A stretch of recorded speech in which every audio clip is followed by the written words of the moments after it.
Welcome to the In Betwixt and In Between. This is Leadership Limbo, a podcast aimed at helping middle managers and their supervisors embrace the discomfort and power of leading themselves and others in the midst of it all.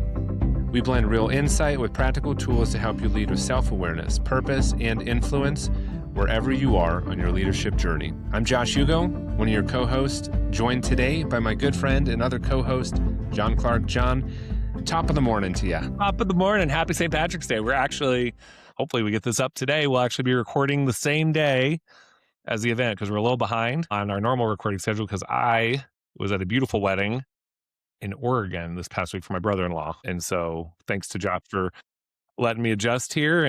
But at the same time, we can authentically say we're wearing green and enjoying the day. I also know, Josh, you got in a day of skiing yesterday here in the spring. Is that correct? Am I right on that? Yeah. Nice. So out here in Colorado, it was, it's kind of a typical March, but we had weather last week in the 70s, and then it snowed 4 inches on, I think it was Saturday night. And then I was up in the mountains yesterday and it was -5 degrees with the wind chill and 80-mile-an-hour gust of wind. It was like it was like literally like a mini hurricane up there.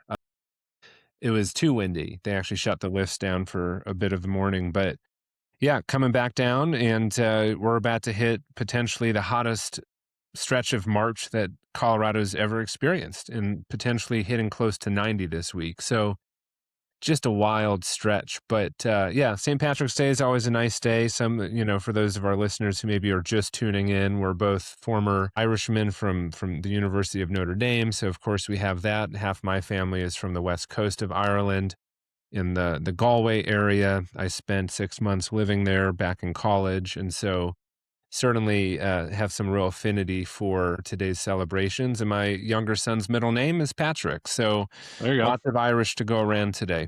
Yeah, I mean, I got my connection to Notre Dame, and then I was for a summer for about 10 weeks in Ireland, working at a youth center on the north side of the Liffey by the fish market. Is that where the fish markets are? Anyway, it doesn't matter. But I am a mutt, so I don't really know that I actually have any Irish blood. Now my kids do because they get it from their mom, so I can at least say that I contributed to the lineage by marrying someone You with sure did. with Irish blood. So, yeah, happy St. Patrick's Day. Happy middle of March to folks. We hope for folks where it's been cold for much of the winter, you're coming out of that.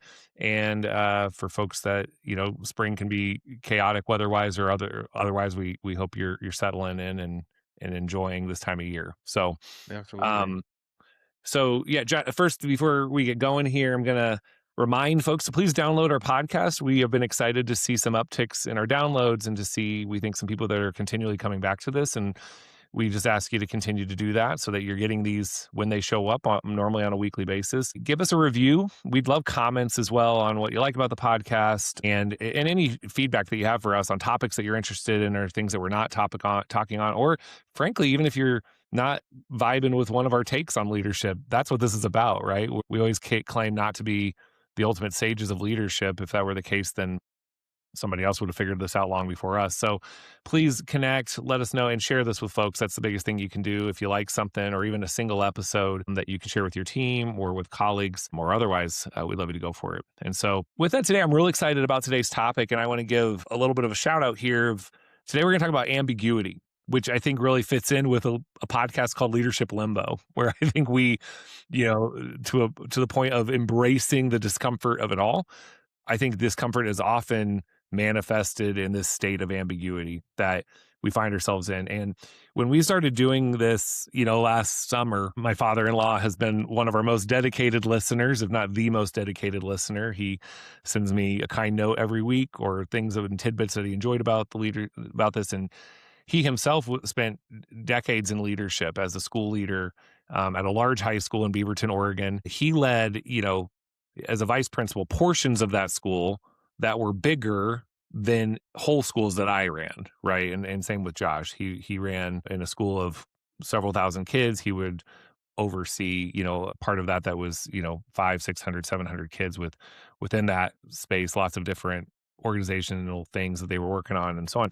And so he understands leadership, both from leading big complex things, but certainly being a middle manager amidst that, working with the principal of a large school and your adherence to what the district was calling for. And I think he understood more than anyone the idea of leading amidst ambiguity, right? and how challenging that can be, especially in schools where your clients have various needs. You have to be everything to everyone in schools. And he, suggested, hey, at some point, I think you should do something about leadership and ambiguity, both about how you lead as someone who is going to receive information on leading on an initiative that you don't have much guidance on, and when you're having to lead others who might be upset that you don't fully have the answers to everything that they want answers to, right? And so when we talk about being in the midst of it all, when we talk about, you know, all that it comes with in that when it comes to limbo, I think it's really captured in this idea. And so I think it's a cool one to come back to at this time of year. And I think also when you just think about a lot of the ambiguity in the world and what's going on, real excited to kind of dive in on it. So a little bit of a framing for what Jim Healy came to us with this idea that Josh and I are excited to talk through as well. Yeah, absolutely. Well, the good news for our listeners is if you just give us 20 minutes, we're going to solve all of the ambiguous problems in your life. We have all of the answers coming out of this. So say goodbye to ambiguity and say hi to total clarity. 20 minutes. No, I think that's actually kind of a kickoff to the first part here of like what are we really talking about with ambiguity?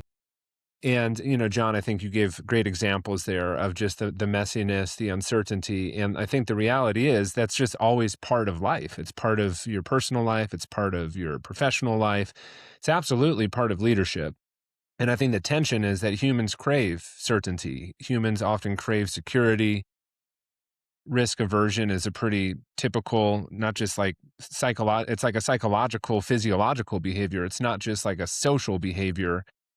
Humans are built kind of to avoid risk and to put themselves in places of security if you go back to these anthropological roots. And so the fact of the matter is ambiguity is very difficult for people, and it's very difficult as a leader because you're not only leading yourself through ambiguity, but you're also leading a team through ambiguity that they're also experiencing. And so maybe the first question to kind of think through here, just to spend a minute or two on, is like, what are we really talking about with some kind of categories of ambiguity? So, John, I'll flip it back to you, and maybe we can kind of talk through a couple examples of what are we really. I mean, there's a lot more than we're going to cover here, but what are a couple examples of ambiguity that we're thinking through? Yeah, and I think one is, and we kind of put it as a note here, ambiguity is when there is truly a lack of direction, a lack of answers, or a lack of certainty. And a big example of this would have been at the start of the pandemic, and I think now we sit in it, and I think there's, for many people, this feeling of ultimate clarity of the wrong decisions that were made, and how dare those folks make those decisions at that time. And I think it undermines the fact that these were very complex things. You're dealing with things that happen once in a century, if that, and for the first time in the modern world, where we're all so interconnected. And so the pandemic, I think, is a great example of what's happening, where are we going, and how do we deal with this, right? I do think, though, that simply boiling this down to ambiguity is when you don't have direction or certainty is not totally fair, because I think a lot of times ambiguity comes when there isn't an option to have full certainty, where there isn't one correct path, right? And so sometimes ambiguity is confused with bad leadership, or not, be people being dumb, or any of that sort of thing. And in truth, that's not the case. I think, Josh, you were tongue in cheek about, we're going to tell you how to figure out ambiguity. The biggest thing we can help you to understand is to acknowledge that ambiguity exists, to name it, and then embrace it like one step at a time, Right. with your team, with those that manage you, even within yourself, right? And so the pandemic's a great example, because all you could really do at that time was to accept it one step at a time and kind of figure it out and hope for the best, both within your little orbit of the world, and for those that had to lead at bigger levels. Hmm. At some point they had to trust that. And I think a big thing that you heard a lot more at the beginning of the pandemic than you ever have heard certainly since then is, let's give a little grace, and let's, know that not everyone knows where we're going. We're building the plane as we're flying it, and let's accept that. And I think our world could live with a little bit more of that in general. I haven't heard that phrase for a while. I know, not Yeah, anymore, that right? kind of is like people are like, get rid of all that grace crap after Yeah, the pandemic. Now yeah. we're back to Totally. cutthroatness. And even like a few months into the pandemic, it was it was like no grace, no grace for anyone. Just like No, let's get back so, to our yeah, our Christian Protestant work ethic or whatever the phrase was at the turn of the 1800s. Like, nah, no, no, we don't got time for understanding that people are struggling here. But yeah, it's funny you say like the first example and the second are kind of like flips of the same thing. But on one hand, it's when there isn't certainty. But sometimes as a leader, what you're actually navigating that's ambiguous is two or three different parties or decision makers that are actually very certain that their uh-huh. answer is the right way to go. And when you're sitting across from a table of executives, vice presidents, whatever it might be, from marketing and from sales and from finance, and they all believe with great certainty that the direction they need to go in is the right way to go, and you're the leader who has to make that decision, that is actually kind of a weird like paradox of certainty that is actually leading to a high degree of ambiguity when there is a lot of certainty around you and you know that you're going to have to say no to somebody or you're going to have to find some compromise. Those are spaces that leaders frequently navigate as well. It's not the lack of information or the lack of certainty. It's in fact maybe the overconfidence or the high level of confidence of certainty that others around you are holding. Yeah, and I also think like sometimes you can feel pretty certain on a decision you've made, and people around you are still going to say this feels ambiguous. Well, it could be ambiguous for a couple reasons. One, they are not willing to accept the answer, right? And so it's unclear to them. And so acknowledging that and understanding that that's how some people think. The other one, of course, is maybe there was something wrong in the way that you messaged what you felt was certain, right? We hear this all the time with managers. I'm sure we've said it on here before. Like, I told them that. Why don't they understand it? I wrote it in an email. I put it in this notification. And yeah, I think to the point of what David Bolin said about the forgetting curve is you have to remember people forget 90% of what you said within, I don't know, a week or a month or whatever he said. Hmm. And so the point is, how do I constantly messaging that? But, on the flip side of that, I do think sometimes not to say, hey, ambiguity exists and you just need to embrace it only. Sometimes it does exist because we as leaders aren't clear. Right. That's a We, great point. we have here, you have undefined roles. You haven't really named what a role does. Undefined, who owns this, right? That's not to say, hey, here's the decision. Like now you go execute all the time. Sometimes you're like, hey, I don't know the decision, but I am giving you ownership. That clears things up a whole lot more than saying like, well, we have to make a decision and no one knows who's making it, Right. right? I like Yeah. Jack. You talked about this a lot. What's the criteria for success, right? And are we defining that? Doesn't mean right now we have the answer, but we know what success is going to look like on the other side. So some of this is steps you can take to create the to I was going to say to unmuddy the waters a little Yeah. bit too, Yeah. right? Yeah. I think that, that last point is maybe a helpful bridge to get into some of the reasons that ambiguity exists. And I was reading Bill Kurtz's weekly update. So, for the listeners, Bill Kurtz, former CEO of DSST Public Schools, sends out a good Substack every week or 2 weeks. And I think it's called like Know Yourself to Lead Yourself or something like that.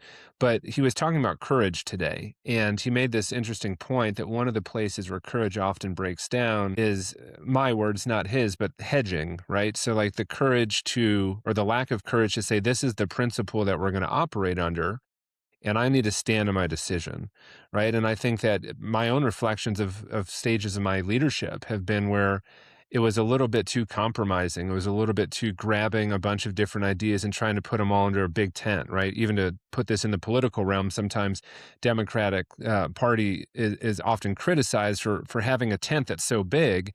And I think that part of that is the idea that we're always shifting principles, we're kind of moving things around Yeah. too often. And so when that happens, right, like why aren't you defining roles? Why aren't you defining ownership? Why aren't you defining what success looks like? I think sometimes the reason that it breaks down is that leaders can find themselves facing an immense amount of pressure, knowing that a decision that they have to make is going to cause some people to feel happy and some people to feel pretty upset. And so sometimes we can find ourselves either moving our principles around too often, kind of changing the goalpost, saying, you know what, I'm not ready to commit to that role because if I commit to that role and responsibility for our team, that means John is not going to do this and John is going to be really upset with me. So I'm just going to kind of kick the can down the road. I'm going to say, you know what, we're actually going to shift. And I've worked on teams where that kind of lack of courageous leadership from people who had responsibility over my roles have existed. And it's discouraging, it's disempowering, and it frankly leads to, it kind of doubles the sense of ambiguity that exists. Is like, I don't know who's supposed to do what. And I think that if you're a leader who identifies this as happening on your team, put the mirror up and say, am I being courageous about standing behind a decision about what people should or should not be doing? And if I'm constantly moving my values, my principles around, that's likely leading to a greater sense of ambiguity, and you do have some control over that outcome. Yeah, and I love the question of basically asking, "Do I know what I stand for, and am I willing to stand by that?" Right? Right. And if you don't, then you're right. What happens is you get people from various camps throwing different ideas on you, telling you why the way you've been operating for so long is incorrect, even if it's been successful. Well, it impacts this team, or it impacts this person, or it hurts this constituent. And if you don't sit in knowledge of, okay, what do I stand for? Then it's hard to block those things out, and you try to be everything to everyone all at once, Yeah. right? Hard. So I think that goes, I think I'd love to go through some of these items we've listed here, Josh, of like, why does ambiguity show up so much in leadership? I think I'll do the first one here. I mean, the first one is things are constantly changing. They just are, right? If you're not changing, you're not growing, right? And so there's growth, there's strategy shifts, there's different markets that you have to adhere to. Let's admit it, the political climate can change this up in any industry, you name it, it's constantly changing. And so you have to adapt to that, right? And people don't like the idea that as a person myself who sits very much in a high order like I have a high need for order and a low change tolerance. I'm very comfortable saying, well, this has worked before. Why do we have to change it? Why do we have to get into those murky waters? And so it takes a lot, both for me as a leader internally, Mm, but also to acknowledge when others say to me, John, there's a better approach to this, right? There's a different, this is okay, but it could be better. And so I think that's one is just things are always changing, and it feels ambiguous because perhaps there was a level of comfort in what we had before, right? yeah, So that's right. Yeah, I think that's a great example of just the nature of change and things that are out of our control. I think also there's time pressures that exist in leadership, and the desire to get to certainty and have enough information is a real desire. We all wish we had decisions that always just were easy, right? Like, oh, it's obvious what we need to do. There's enough information here. We got that data that came in from our polling or whatever it might be. But frankly, most decisions leaders are making, and this is helpful, I think, for people who have not sat in senior levels of leadership before, because it's easy to criticize. But there's frankly a lot of times that we've had to make decisions that were based on incomplete information. yeah, You that's just right. have some of it. You don't have all of it, and you're banking a little bit on faith. You're banking a little bit on instinct. You're basing it on whatever data you do have. You're doing comparative studies, and that desire for certainty is frankly lacking a lot of the times. And so sometimes ambiguity simply is there because there isn't enough information and you don't get it fast enough, right? You just have to make a decision. You have to decide something. And although you wish you could wave a wand and say, I need the next 2 years of information tomorrow, it just doesn't happen like that. Well, I also, I think a point that you made there is it's not just simply that sometimes senior leaders or leaders, well, it's twofold. One, times they fail to get the information they need. So if you're getting something from your boss and you're a middle manager and you're like, I don't think they have all the information, that's where the courage to manage up and make sure they have it. And if you have a poor manager, they may not listen to you. And that's unfortunate. And that's a different set of problems. But sometimes if you have the courage to say, hey, did you know this piece of information? They're like, oh, I didn't even know that information existed, and that'll change course. Other times people can say, there's no way to get that information. There's no way to know that. And so you do have to sometimes accept that you're just going to have to make the best decision based on the limited information you have. And that means sometimes you, as a person who that decision is then handed down to, have to acknowledge that as well. We can't just be pissed off at our leaders because, like, I can't believe they made this decision without knowing this thing. We have to say, well, there was no way they were ever going to know that thing. Right. Yeah, Um, it's very So real. I think it definitely falls on both sides of sometimes people are blind to the information because they don't want to know it, or they don't look for it, they don't seek it. Other times they just there's the acknowledgement that there's no way to know, and we just have to make the best decision, or forge the best path forward possible based on what we Yeah, have, right? yeah. I think the other thing I wanna note here, Josh, is that I think we talk about ambiguity, you and I talked about this a little bit before. Why does ambiguity show up in leadership so much? Because that's when leadership shows up. That's when I think all of this, the fact that our podcast exists is because of the fact that people have to lead during uncertainty. They have to help people get to the other side of that. If there wasn't that, if it was so easy to get everything boiled down to certain things and this is the right path and we put the right plan together and we execute that plan and then it was perfect, I don't think we'd write about leadership. We would just be talking about project plans, right? What we're talking about is both like the behavioral need that you have to acknowledge as a leader to support those around you when challenging times come up, and the courage you have to do to lead through that, right? So ambiguity exists because the need for leadership exists. I mean, it's as Right. simple as that, right? Yeah. And so if you're in leadership and you don't like ambiguity, or you aren't, I shouldn't say like it because you don't have to like it, but if you aren't accepting of the fact that it's a part of your role and to lead through that, then you shouldn't be in leadership. You should Yeah. find something a little Yeah. different, right? So that's I think to summarize all of this, Yeah. ambiguity exists again because the need for leaders exist. So Yeah. No, yeah, I think that's great, John. And even as you're describing that, I think there's another, I don't know where this fits under a category here, but I think there's a way of knowing ambiguity that is not just a rational, think your way through it. I think it's a visceral, often sense inside of us. There's other ways of knowing that what you're dealing with is ambiguity. And this can cross into lots of realms, including, the work of spirituality and your inner the physiology. But what really comes to mind as I think about ambiguity isn't just I have a T chart with pros and cons. I have to make a decision, but it's that real visceral sense that like something is just uncertain and it's like it's cloudy, it's hazy. And if you haven't experienced that, I think it would be worth pausing and saying, maybe I should think a little bit harder because odds are you have, but how quickly do you go to kind of solve for that? How quickly do you try to say, you know what, I just need to, make a decision. I need to end this ambiguity, even though through that ambiguity might come something more beautiful, something more powerful, something better. But I do think it's a fearful place. Ambiguity causes a lot of fear. And I think that depending on whatever filters you use to kind of evaluate fear, whether it's the fear of letting another person down or the fear of seeing your finances collapse or the fear of seeing a business no longer exist or the fear of whatever it may be, fear is a big part of it. And I think you have to listen to fear not just through a rational lens, but also through the other ways of sensing it. So pay attention. I think just pay attention.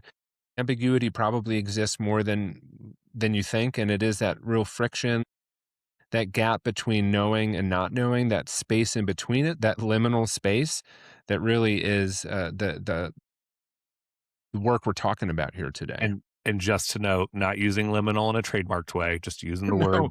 no, that dude cannot trademark liminal. Yeah, craziness. Um, Jeez Louise. well, let's That's a shout out to whatever third episode. If you want to go back and way back understand what we're talking about, to the listen to our rebrand third episode. Yeah, episode. let's go a little bit. So, let's remind ourselves coming back to like what's the beauty of ambiguity. I think is key too. But let's get a little bit more into the impact and challenge of ambiguity for middle managers, because I do think there is a unique role that ambiguity plays for you when you aren't the decision maker and you might be in charge of carrying that out. We've talked about that tension before. Josh, get us going on particular challenges for middle managers, maybe specifically about being the receivers of sometimes ambiguous messaging as well. Yeah, I mean, I think that's kind of a good summary right there is that sometimes you are given directives that are unclear or directives that you don't quite agree with or directives that maybe you agree with, but the reactions are going to be uncertain, that you have to deliver a message. Right now is a good example. And in fact, I've been doing a lot more writing about this with the changing world of work, with AI, the role of management in that space, what is happening to the middle of organizations where a lot of the frontline workers and the managers of those frontline workers are, in some cases, building the infrastructure, the systems, the processes that will make their actual role become obsolete. And so when you're in that position of having to navigate uncertainty where people look to you and say, "Hey, Josh, I get what, headquarters told us to do, but what does this mean for my job? What does this mean? Like, I'm supposed to be building this AI tool that prior to this, a team of 8 of us, we're developing all this content organically, and now we're creating a system that will, pull in all of this content with the click of a button. Like, what does that mean for me? If you're a manager facing that sort of scenario, that's a really difficult place to live in because, one, I don't know that even your executive team has answers as to what that means. Maybe it will be a reduction in headcount. Maybe it won't be, but what does that mean we're gonna start doing? What are the skills that I needed to be developing to be relevant in this business? You don't have those answers because executives don't have those answers, and even if you do, it doesn't always create alignment if you're throwing out answers that aren't kind of part of the company's overall philosophy, and so there's a lot of sticky moments that as a manager you find yourself in where you're really, again, in between these various levels of an organization, and it's a difficult place to be as a human because you can empathize with the team that's, reporting to you. You can be frustrated with management above you or supervisory leaders above you that haven't given you the answers. But the fact is, sometimes it goes back to what we said earlier. You just don't have them, and so I think that's an example I've really been sitting with the last couple of months is thinking about managers on the front lines of especially tech organizations, businesses that are optimizing a lot of processes through AI.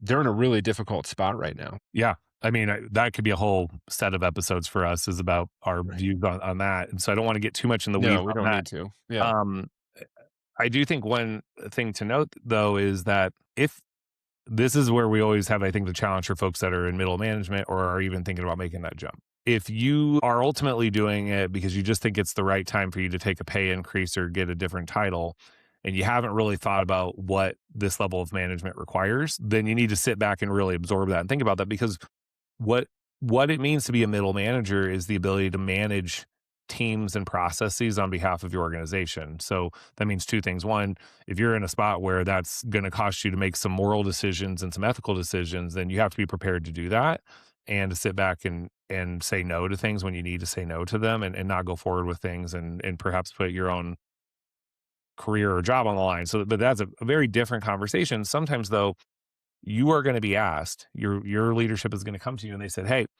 we as an executive team have made this decision. Here's the information we have." Even in the best circumstances, they're going to say, "Here's the information we have. This is what the outcome needs to be. We need you to lead that." And you're going to ask, "Great, how do I do that?" And they go, "You're going to have to figure that out." And that's is the thing about management that should at some level excite you, frankly. And not to say it's not difficult Hmm. or there's not challenge with that, but if you're not at some level accepting complexity and challenge in your work, again, you should find different work, right? I mean, and so you're going to be given things by leaders that says, we don't fully know. We're in good circumstances, they'll say, "Hey, we're here to work with you and to brainstorm, but ultimately we trust you to help us get this vision to life." Right. And that's what it is. And to me, there's a lot of wonderful things about that. There's a lot of beauty in there. There's a lot of opportunity in that. Uh, and it's why we need good managers. Hmm. And so if you're sitting in this place of like, I need all the answers, then it's time to think like, well, maybe management isn't for me, right? That it's a real tension. I think when you're getting information, um, and they don't have the full answers, and they need you to be the one to execute. You've just got to like really figure it out, right? And so I do Yeah. think, Josh, if you have anything to add to that, go for it. But I do think that leads us into great. Well, what's that next layer down? What's the challenge then that individual contributors are going to have from their managers when it comes to these sort of circumstances, and what's the difficulty of leading people, even if you've now accepted the fact like, okay, I'm decisions from higher up are made. I'm ready to move forward. Like, okay, what that next layer down of now you're leading with the ambiguity, what's that look like? And what do you do different there? So anyway, Yeah. if you have other thoughts, but love to go into that No, too. that's great. Yeah, it's like the ambiguity game of telephone. It just keeps getting passed down. And Sure. so, just like anything, the message gets a little bit, more frayed as it moves down. So you're as a middle manager, you're arguably working with an even higher level of ambiguity, and therefore your people are probably going to have an even greater level, right? Like it's an upside down funnel. The, challenges for the people that you're leading as a manager. I mean, I think and how, like, to tackle not how to tackle it, we're gonna get into that on our next episode, but, like, some of the challenges of leading others. One is the ability to balance honesty about uncertainty while still being confident. Like coming to the team and saying, I have no idea what the hell we're going to do. This is crazy, guys. This is just a totally upside down, twisted about situation. Nobody knows what the heck's happening. That's not very good, right? Like that's going to cause panic, but there's a balanced way to say, like, this is a challenging situation. I need to be honest with you. There's a lot of information we don't have, but what we do have is this. We have, our values, our team, our purpose, the ways that we communicate well with each other. And we're going to have to use these adaptive skills, this agility that we've created as a team. We're going to have to give each other feedback when it comes up. We're going to figure it out together, right? That is a nuanced approach to communicating uncertainty that still breeds confidence. Because listen, here's a reality I think everyone gets is that people aren't dumb, right? The people you manage aren't just vessels of which you're supposed to pour your, supreme levels of knowledge and insight into.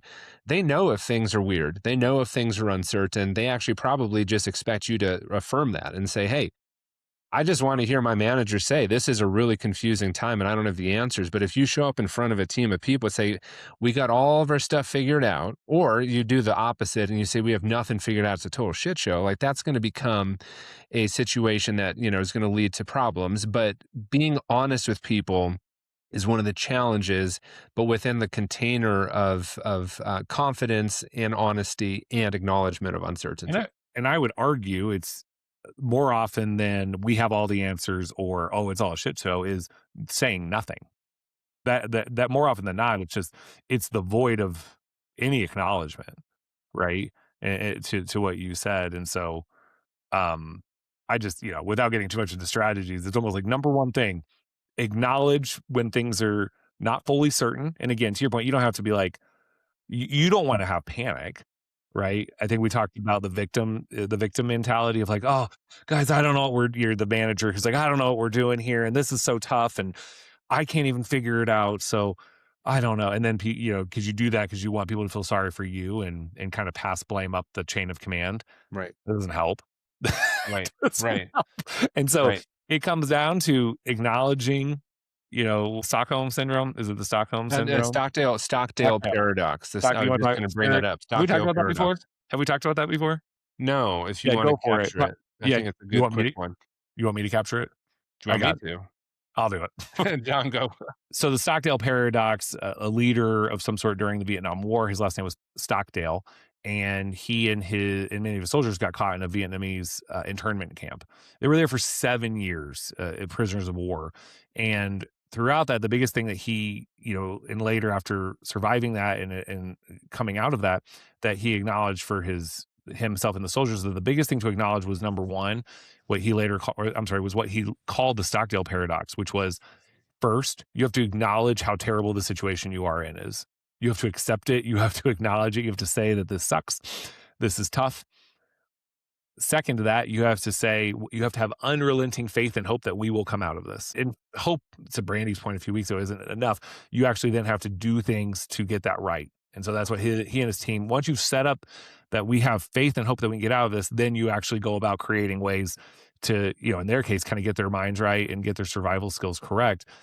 But in our cases, because we're not, you and I, at least Josh, aren't dealing with those difficulties of situations, is the idea of, okay, and what are we going to do to make our way out of this? So Right. that's where the challenge of ambiguity shows up, right? Is Yep. one, can you acknowledge the challenge and the struggle for folks for yourself? And then second, okay, great. Now, but we have hope and knowledge that we can get out of that. And so let's chart a path forward. I think Yep. once teams are on board with that you've both accepted that there's difficulty, but you're willing to lead and go with them alongside them to get through it. Um, then a lot of times the challenge of ambiguity is cleaned up and people stop using that as a roadblock and instead say, okay, let's keep moving forward. So, Yeah. you know, Yeah, it's a great there's a lot, example. yeah. Yeah. It's such an important I use that frequently. I think Yeah. that's the perfect, analogy to kinda hold space for that tension.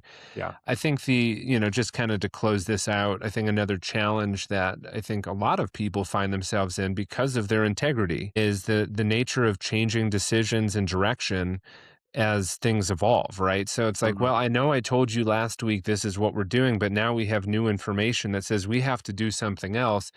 And that whiplash is really difficult for leaders and managers to kind of address. I think one of the keys to knowing, and this is not getting too deep into a solution, but it goes a little bit to naming that reality for your team to what we're just talking about, which is we're about to move into a really challenging phase. And there's a good chance that what we know today and what I say today is going to have to look different next week. Right. And so I do want us to commit fully for the next, infinite amount of time forward until we have the next set of information. And I want to be really clear. I'm giving you the best decision, the best information we have right now. And there's a good chance it might sound 180 degrees different next week. But if you can plant a seed for people and name for them like that little bit of foresight you're bringing into the leadership space, that things are likely to be different, you set people up to anticipate that change. And I recall when I was leading school back during the pandemic, actually in 2020, that was one of the tools that I think really helped our team culture is I would frequently and frankly the culture of our organization on top of it was doing a really good job of naming that. So when I would go to people and say, listen, we got new information today. We're not going to send students back next week. We're going to actually need some of you to come in next week. People kind of had this space of like, whew, that's tough. But because you've told us this is going to change and we're anticipating like an uncertain space, it helped them to kind of get behind those changes much faster and actually built trust. So Yeah. I think not to move into solutions, it's a nice teaser for our next podcast or one of our next ones. I think we're going to have a guest in between. Yeah, and Um, can I just add yeah, on? John, go ahead, please. Yeah. You talked about it, when we're in the midst of an initiative or change. That's a great thing to do in teaming in general. Like when you're setting up your team or those moments throughout the year where you're coming back to like, who do we want to be as a team? Is reminding your team that, hey, one of the things that we are going to have to face is challenge and change and complexity and uncertainty.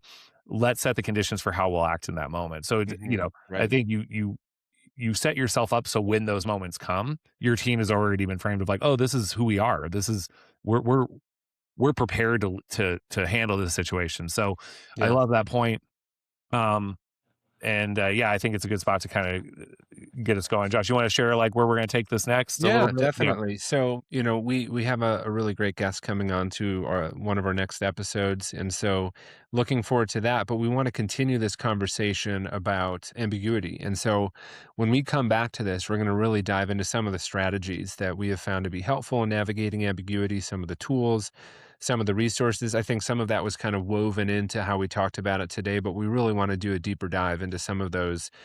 I guess I'd put it under one big category of adaptive skills that are required as a manager to navigate ambiguity. That's not going to just be solved by systems. In fact, processes and systems meant to navigate and operationalize a business or an organization are good, but they don't often account for all of the solutions available to ambiguity. And so some of it really just comes from the courage of that internal leadership that you, as a manager, as a leader, need to bring into your space. So we're going to dive into that in the next episode. Some homework to think about for this week would be to simply pause and think a little bit about where are you navigating ambiguity? Where have you navigated it? And especially if you're in the midst of it, naming it, this, I think it's a Brene Brown phrase, but like name it to tame it. Name that for yourself. Name that. And I've, just a personal anecdote, somebody's, in a startup myself and building a business. It's been helpful for me to pause and say, hey, I'm in the midst of a lot of ambiguity. I feel like right now I'm in the middle of a cloud, kind of this murky water, this uncertainty. And it doesn't make me feel great, but it at least puts language to the reality that as somebody who's building something without, a clear path of where it's going next, it's been really helpful. So name it to tame it for yourself would be the encouragement for this week. And John, I'll kick it back to you. Yeah. I love this conversation. I mean, both for myself, but I hope for many listening that giving language to this and just acknowledging that this exists and it's why leadership exists maybe heartens you a little bit to say, okay, cool, I'm a little bit more prepared to take on challenge. So thanks for joining us. As always, thanks to Josh for doing this with me and being my pal in this. And until next time, this has been Leadership Limbo, where we make space for the tension and tools for the journey. See you in the in-between.